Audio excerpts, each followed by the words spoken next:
श्रीपद्मिनी धन्याठाजा उषा समेत सवितृ सूर्यनारायण स्वामिने नमः।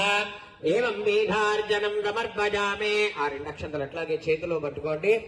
మీ కలశం కింద రథంతో ముగ్గు వేయడం జరిగింది। ఆ రథంలో ఆ సూర్యనారాయణ స్వామిని కూర్చుండబెట్టి పూజకు సిద్ధం చేస్తున్నట్టుగా మనసులో ఒకసారి భావన చేసి నమస్కారం చేస్తున్నారు।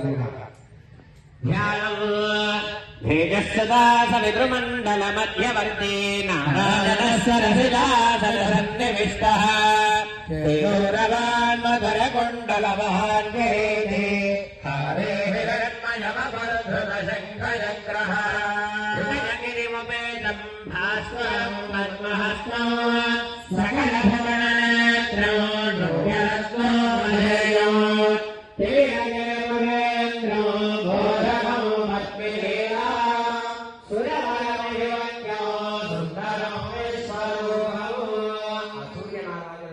నమస్కారం చేసుకొని ఆ రెండు నక్షత్రాలు